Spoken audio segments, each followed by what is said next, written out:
On here, and here we are, ladies and gentlemen. For those of you, it's been a minute. Hope everyone's doing okay. Just fix this real quick. Uh, we are back. It's been a few weeks. Let me turn that off. Hopefully, oh, I know what I need to do. There we go. All right, got that figured out. My goodness gracious, I'm just all over the place. It's Monday. If you haven't found out yet, it's Monday. Hope everyone had a good weekend. Um, News and updates. Market's been relatively steady, but it is technically the hot market, the hot time of the year to buy and sell, and it's just been so low inventory. I actually talked to a friend of mine who's a loan officer out of the Louisville area, and we were officiating together this past weekend, and inventory across the state of Kentucky has just been very, very slow. Even here in the central Kentucky area with Lexington, Georgetown, all these areas, it's still been very, very low inventory wise.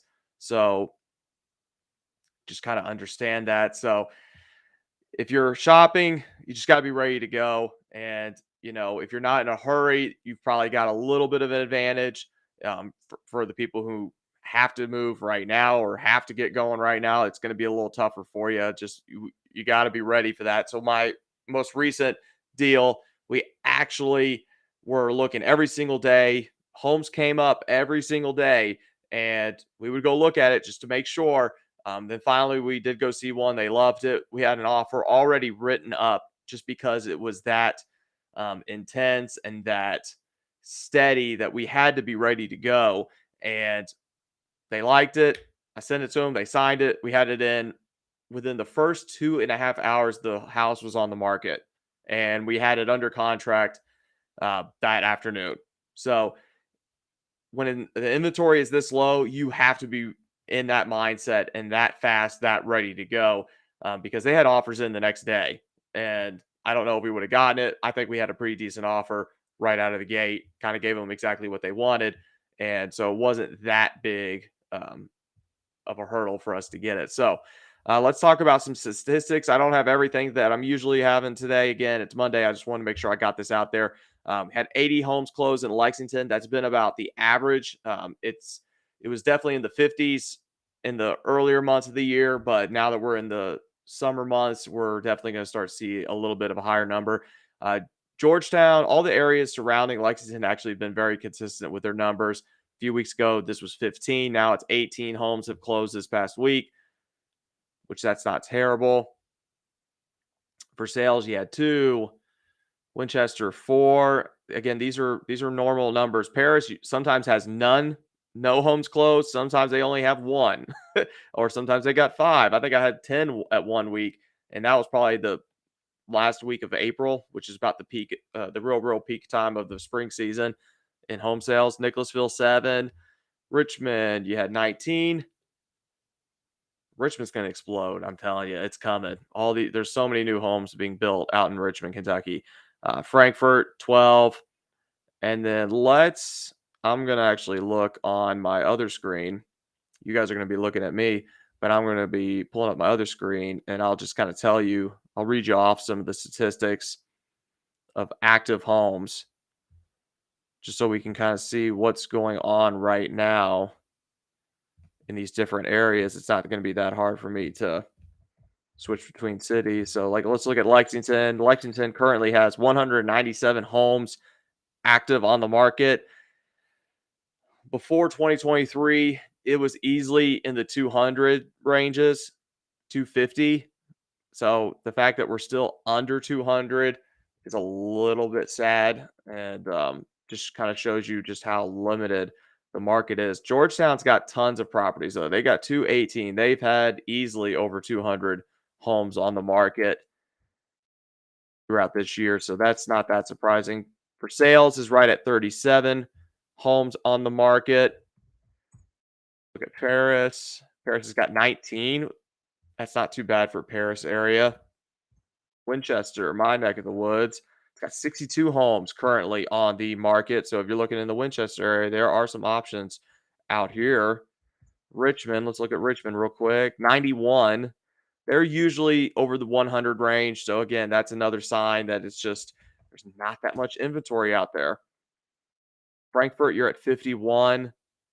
It's not terrible, not fantastic at the same time. So again, just kind of showcasing you all that there's limited inventory. So is it one of the questions I always get, is it the right time to buy? Is it the right time to sell? If you're thinking about selling and you're in one of these outlier areas, your home doesn't need a lot of work, you're probably going to sell it relatively quickly. Now, the homes that are sitting, there are buyers out there, believe it or not. There are plenty of buyers who are looking, but because the inventory is so low, what I'm finding out with my clients is they are going to wait until they find a home that's worth the price.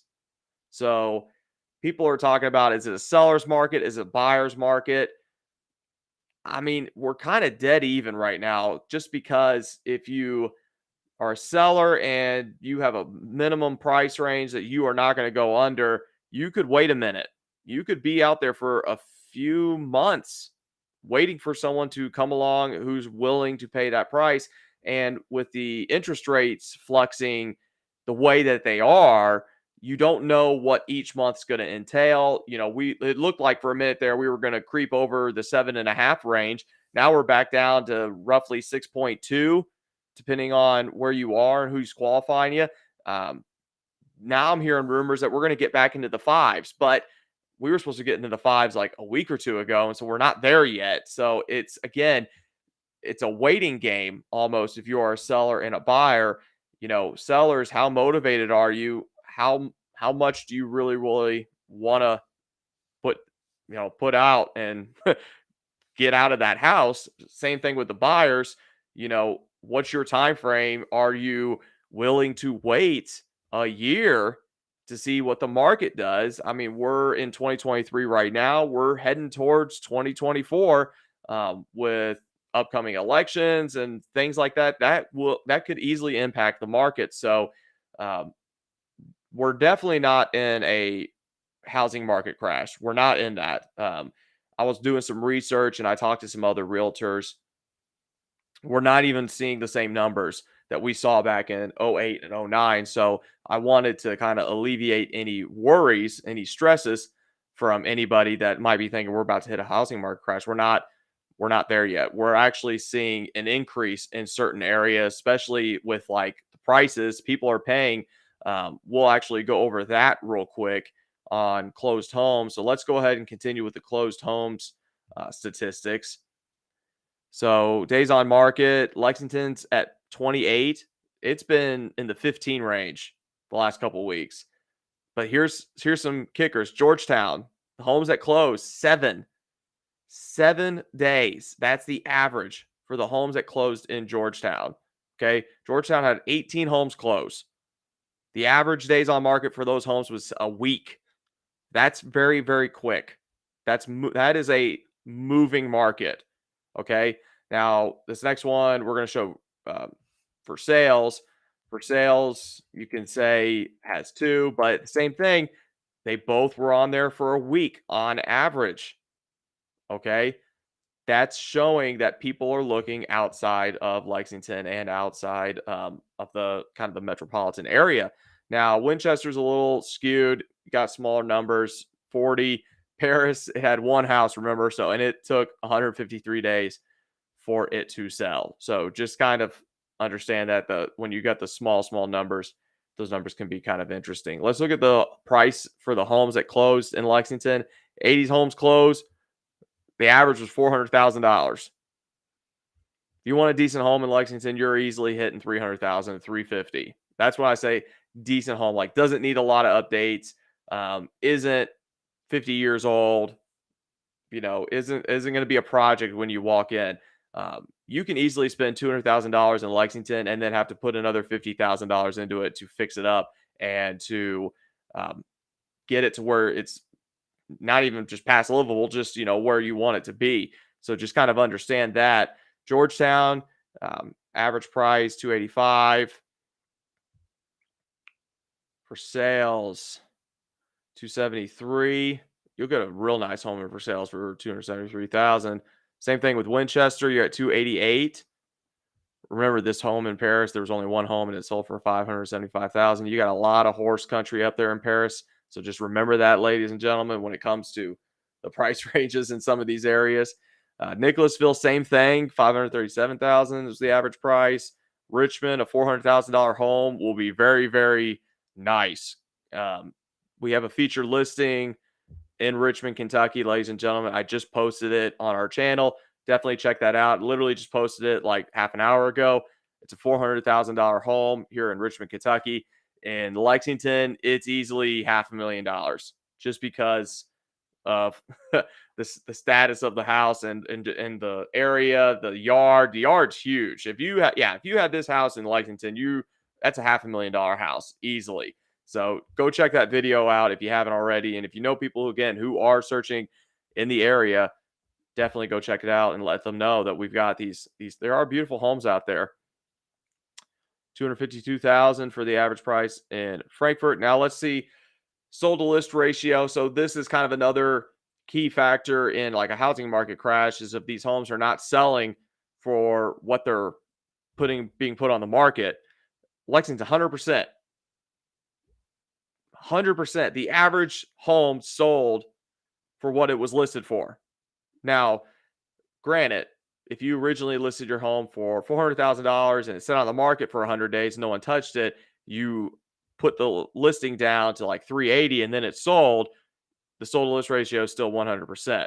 Okay. The original listing price could be a little bit different, but the whole point is listing your house the right price that it needs to be. So same thing with Georgetown. Remember those homes that only lasted a week on the market, you got 98%. 98% of the price for the homes that were sold. Same thing for sales, 97%. Winchester, 96%. Paris, that home sold for 92%. 153 days on the market, and it still sold for 92% of what it was listed for.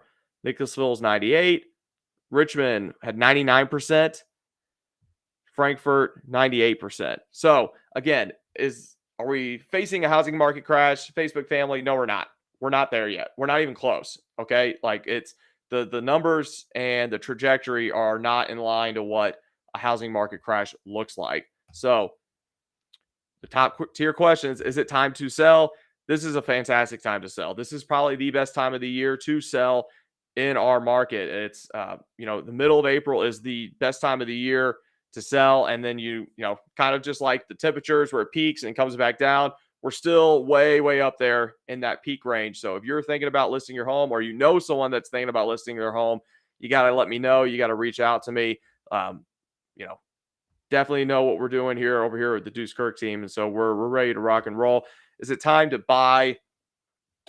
It's not a terrible time to buy. I mean, and I always tell people the same thing. If you're renting, we got to get you out of renting.